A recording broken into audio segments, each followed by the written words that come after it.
Hello, this is Chris Pratt from Eurogamer, and here are some things I've learnt whilst playing Overwatch over the last few months. Number one, let's just get this right out of the way because it seems to be one of the biggest hurdles that people face when being introduced to this game. Bastion, right, isn't overpowered. You just need to learn to switch heroes properly. Okay, so I know a lot of new players seem to run into issues with this character. When Bastion Sentry Mode is activated, it turns into a stationary but very powerful turret with loads of ammunition, and it still has the ability to self-heal. That tends to mean that if a half-decent Bastion player gets into a half-decent spot, especially when on the defending team, it seems impossible to try and move the payload or capture an objective. Heroes like your man Winston here, they just get torn apart. That's why, if you're having trouble with a Bastion, you need to switch to a real counter. You want one of the snipers, Hanzo or Widowmaker. They can take a Bastion from a range that it just can't deal with. A few good shots and it's dead, or at the very least repositioning. Or you could pick Genji and use his wonderful deflect ability to kill the Bastion with its own bullets. That's especially satisfying, I find. These heroes offer the perfect abilities for the problem you're facing, and there's always an example like that. There's always a perfect counter to think about. Hero switching in Overwatch isn't just a novelty feature, it's often the difference between winning and losing matches. Remember, the only downside to switching out to a new hero is that you'll lose whatever ultimate charge you currently have. That's it. Switch out, kill the Bastion, be the hero, stop moaning on Twitter. Number 2, speaking of ultimates, did you know that you can see when your teammates actually have theirs ready to use? If you bring up the overview screen, which is tab on the PC and probably another button if you're not playing on the PC, and you see this glowing tick right underneath the player's name, that means their ultimate is fully charged, and that's useful information because it lets you think about things like synergy. Oh, lovely word in Overwatch is synergy.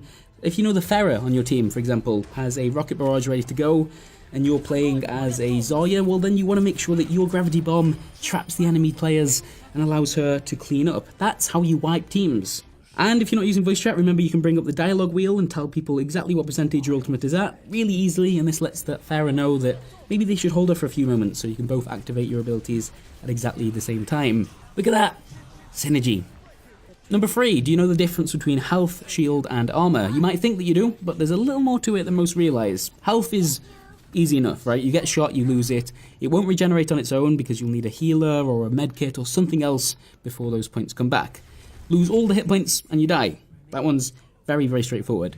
Now, if you're playing a character with a shield, or you receive the shield buff from Symmetra, then you'll find that those points are removed first and foremost, as in before your health. It's always the shield that goes first. However, your shield will regenerate on its own if you're not hit for 3 seconds. Finally, armor. Now, this is also taken away before you start losing any health. It won't regenerate on its own, but the important difference here is that armor grants you a little bit of damage reduction too. For every hit that you take whilst your character has armor points remaining, you're protected from 5 points of damage. That doesn't sound like a lot, and in some cases it really isn't, but it means if you're playing a character like Tracer, whose individual bullets don't do a lot of damage, and you run up against a D.Va who has by default loads of armor, you're really going to struggle. So much of your damage is being negated here, even at close range. 5 points of damage from every single shot just isn't being registered. However, if you were to use Tracer's ultimate, the Sticky Bomb, which I think does 400 points of damage as default, well, here it's still going to do 395 points of damage against D.Va's armor. The armor, even in this case, is only protecting against 5 points of damage per hit. That Sticky Bomb is 1 hit. Thank you to Blue Eyed Illusion on the Overwatch subreddit for pointing this out. I'll include a link to their post in the video description, and as they point out at the end, this is worth knowing about, because if you're playing a character like Zarya, for example, who has a bunch of shield, and you pick up a Torbjorn armor buff, right? The shield is always removed first, every single time, and that means that an enemy player has to get through all of that shield, and then those 75 points of armor before they can stop you from receiving that damage reduction. That's really useful. Armor's way better than most people give it credit for.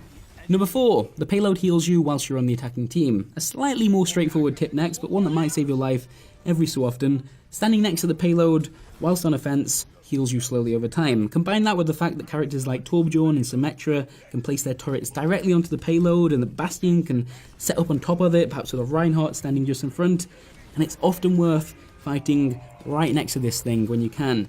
The payload is your friend. Let it heal you. Number 5, audio cues. We've done a whole other video on this topic if you're interested in sound design, but here are the useful bits in terms of getting better at this video game. Did you know that when a hero uses their ultimate and they're on the enemy team, the line they shout, like "Justice reigns from above" with Pharah, whatever it is that Hanzo says, That line is different from what you hear when the same hero uses the ability on your team. Rocket barrage incoming! This lets you react to what's happening immediately based on what you hear. The words nerf this, for example, tell you that a D.Va's just turned up and is using self-destruct. This means that you can react to what's happening without actually seeing it, which is handy. Another good one is the footsteps. Every hero has different sounding footsteps, so I won't go through them all here. There are videos that do that, and I'll link to that in the description as well. But yeah, every hero has a unique footstep sound, and if they're on the enemy team, those footsteps are considerably louder than those made by your allies, which means if you're paying attention, you can use that to turn quickly as an enemy Reaper sneaks up on you and tries to kill you. And, sorry, one more thing actually, if you're playing as that Reaper, right, you'll have those really loud footsteps. His are some of probably the most obvious in the game, big weighty things that scream, I'm gonna come shoot you with my shotguns. But, do you know that if you crouch, you make considerably less noise? You look ridiculous, mind you, completely ridiculous, but considerably less noise. Listen to this. It's good, isn't it?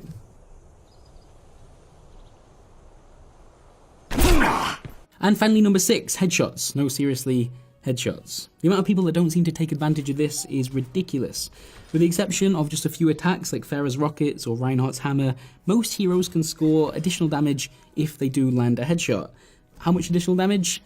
Well, it's twice the normal amount. That's absolutely huge. Each hero has a slightly different hitbox to think about here, but they're mostly very obvious. I'm going to say shoot them in the head is a good rule of thumb to stick to, with 2 exceptions, which come with D.Va. You want to make sure that you're shooting her in the head, as in D.Va the character and not her mech, and a sentry mode Bastion, who you want to shoot here instead, which I think is kind of a cool novelty. Yeah, don't just go for body shots. You're missing out on double damage and this very pleasing hit marker. Okay, that'll do it, I guess. Hopefully you feel slightly more informed than you did at the start of this video, and if you don't, you're already pretty good at this game to begin with, and you knew that when you clicked on it, so don't start. If you did enjoy it, please do give us a like, and you can even watch some of the other Overwatch stuff that we've done. I'd recommend the one on sound design that I mentioned earlier, but really, you're in charge of your own destiny here. Pick whatever you want. Cheers very much for watching, and we'll catch you next time.